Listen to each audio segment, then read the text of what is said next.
when I was at the hospital 11 years ago, we worked throughout the hospital at improving efficiencies, reducing waste, just looking at all the operations of the hospital with a lean lens, if you will. And that was everything from my world in radiology and appointments and getting those more on track to how can we be more efficient in the operating room? How can we be more efficient in the emergency room where we see wasted steps, where we see wasted movement? When we started looking at our products on the shelf and how we were processing those, I looked at billing in healthcare and how we could be more efficient in billing, registration of our patients. You name it, we looked at it. And Dignity Health, back to your conversation that you were having with your coffee chat, you know, I was lucky enough to come into lean in healthcare with Dignity Health at a time where we had buy-in from above. And it was above that said, we're going to do this, right? So when you talk about champions, I was so lucky to have that. When they said every one of our, at the time we had 40 hospitals, every one of our hospitals is going to have this department in the hospital. And you're going to train employees in your hospital to do this. So, you know, that was really key. I think to the success. But Mary, you're sort of talking like you don't really have that now. What's the inside story there? We've evolved, you know, so I'm no longer, so 11 years ago, we were called transformational care, right? We were transforming the care of the hospital. And then we became performance excellence. So our department has evolved. And way back 11 years ago, we made it a point to train people in the hospital so they could do their own projects. So now, about 9 years ago, I went from working in the hospital to working for the system. So I no longer work at one site, I work for the entire system.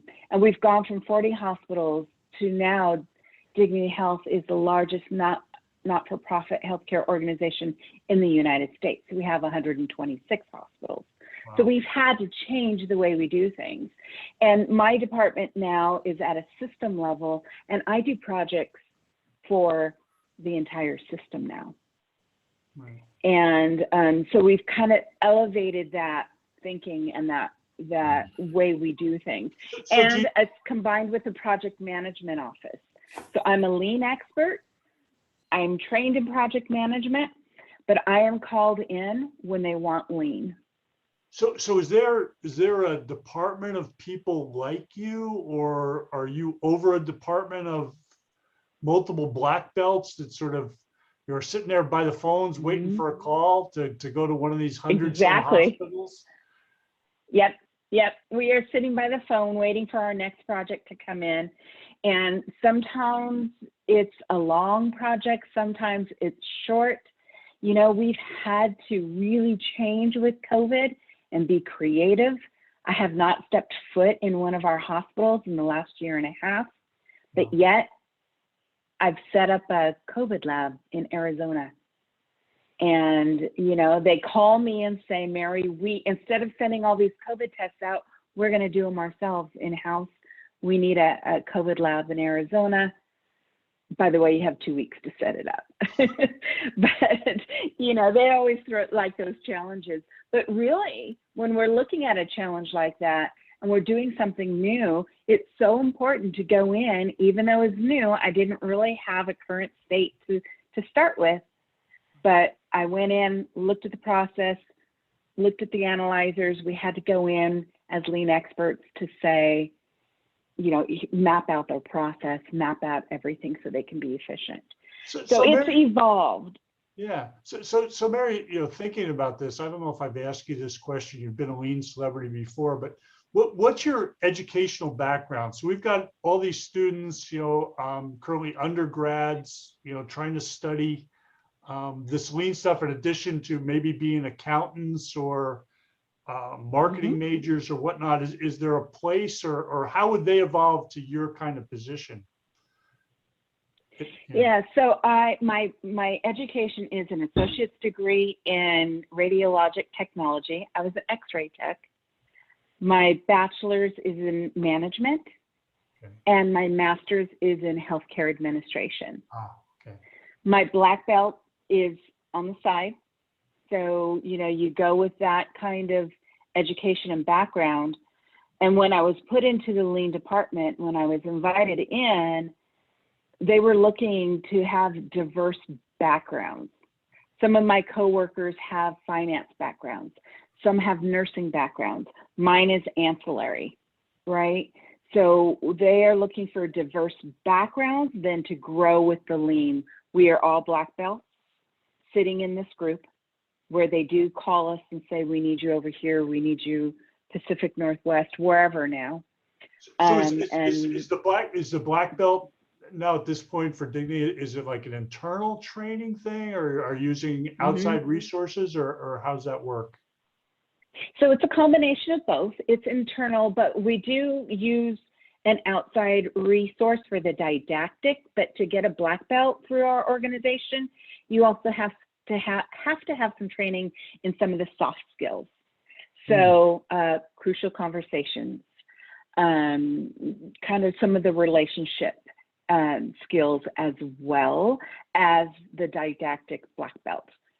We are also trained, besides that, so we have black belt, and then we have, I'm trained in project management now as well.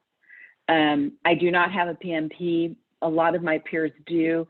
I'm more of the lean expert, so I'm really pulled, and I have other skills like facilitation that I go in and I'm pulled for. Just for so they partner me up with a project manager often. Yeah, so just for the students' benefit, PMP stands for project management. Project management something. Yeah, obviously I don't have it.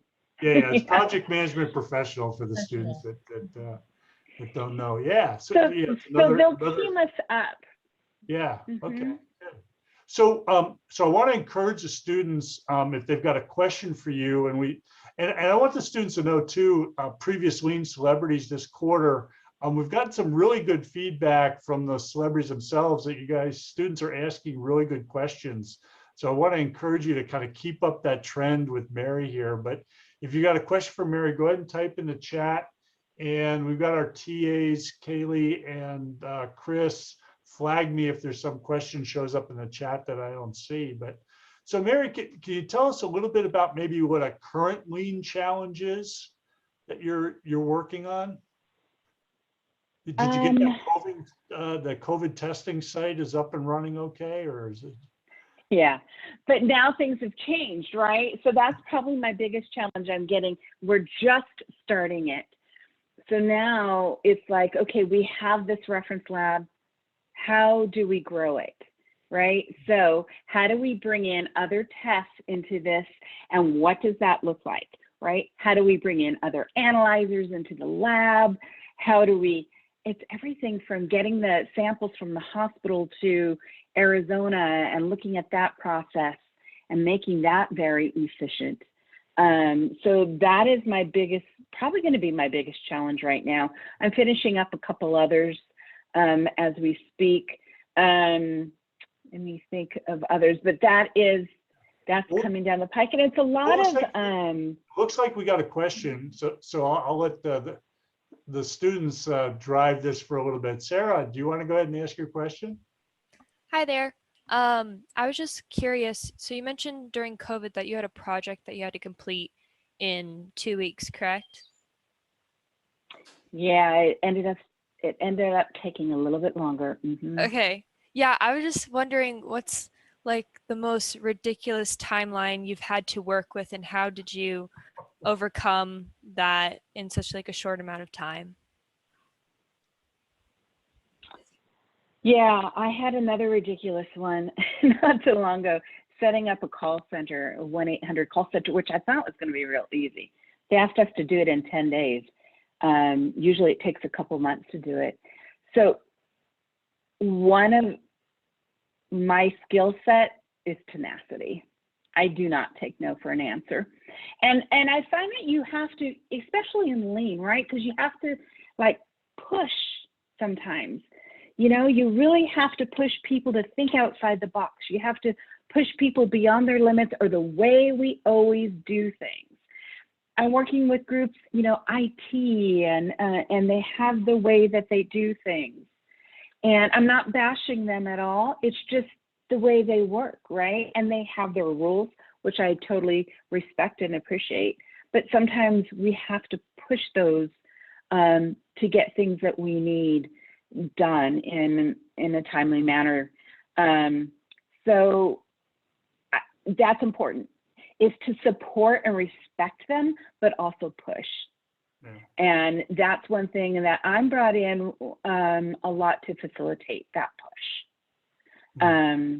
And sometimes we just don't get it done in the time that they give us. Yeah. And you have to be real about that. Yeah. Okay. Thanks, Sarah, for that question. Okay. Yeah. Thank you. Yeah. Mm-hmm. So maybe along those same sort of lines, Mary, you know, we all have, you know, lean success stories and maybe even failures that we have and we've learned from. Is there one that you can share that for these students? I'm sorry, I was reading Roland's there's a question. Well, let's go to the chat. You want to do that first? Yeah, let's do that first. So Roma, you want to go ahead and share your question with us live? Yeah, sorry. I tried to like word it in a way that made sense, but I feel like what I was typing wasn't. So I was just like wondering. No, it makes sense. Okay. Yeah, I was just curious, like hypothetically, like how difficult do you think it would be? Is it something that like once you get like really used to like using lean like in your work, and now you've like done it for so long that'd be like easy to make that transition to another industry, or is the context kind of, does that matter a lot? Good question. It's a really good question, Roma. Thanks for asking that. I think the transition would be fairly easy. Let's step back and think about it, right? We took a concept that was developed on a assembly line for cars in Toyota and put it in healthcare. So when we were bringing that concept into healthcare, it was like, wait a minute, that's not going to work here because they use it, you know, for Toyota. That's not going to work here. But it's really, once you get that experience and those skills and the concept behind you, you can go anywhere with this.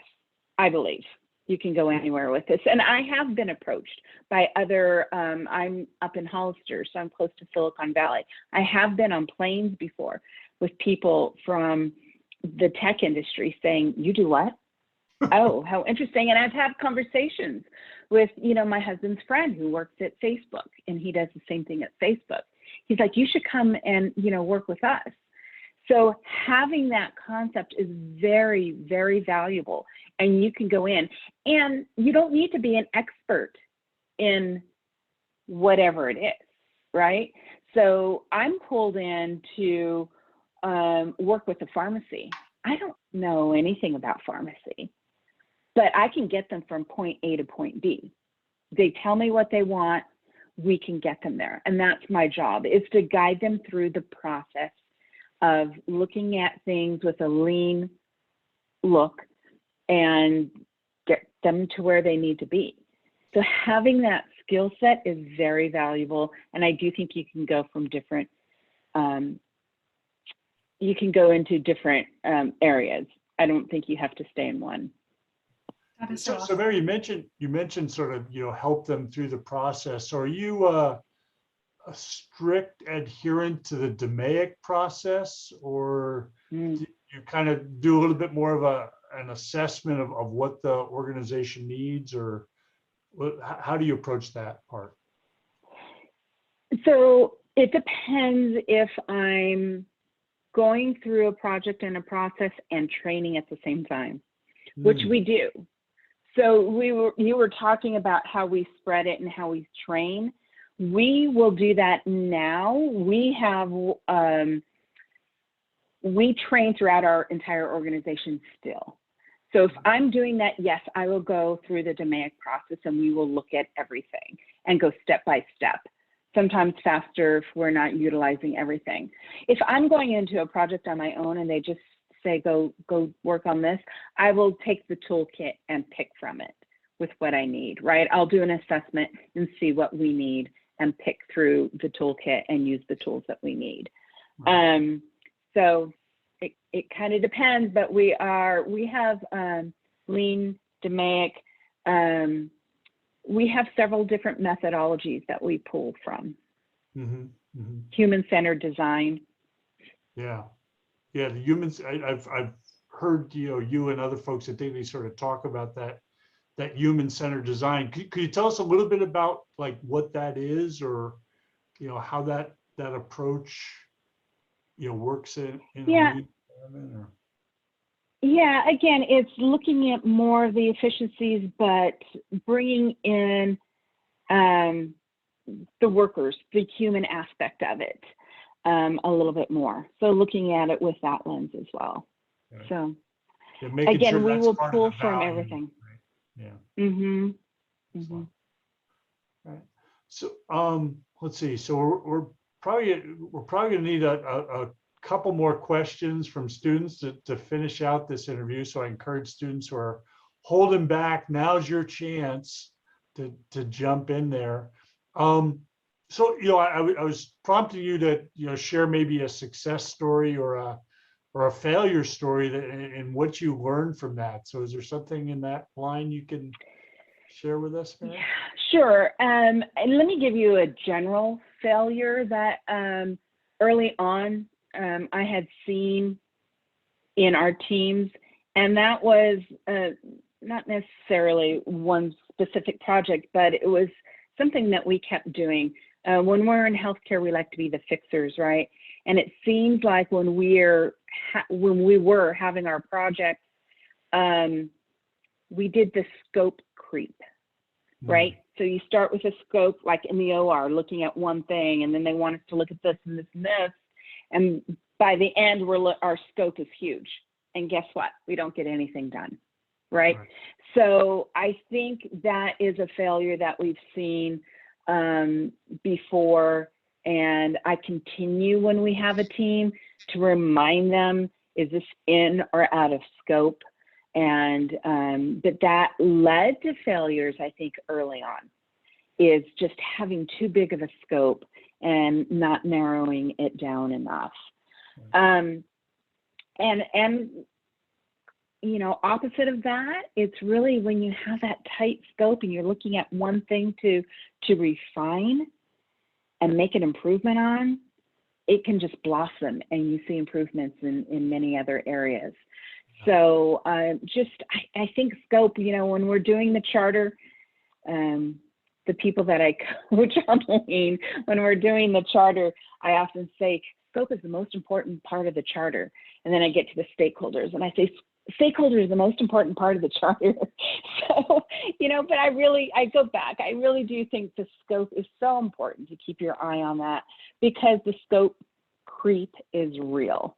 People will see that you're having success and they'll just want you to do a little bit more. Let's look at this over here, and we forget about what we're working on originally. And that's important to keep that scope in mind. Mary, I'm glad you brought that up, because the students next week, not this Sunday, but the following Sunday, they've got to provide me with their draft project charter for the project they're working on. And and I understand that issue of the scope creep, but I usually at the beginning I don't tell students to worry about that so much, because I think if the scope is too big, I depend on that DMAIC process to help narrow it a little bit.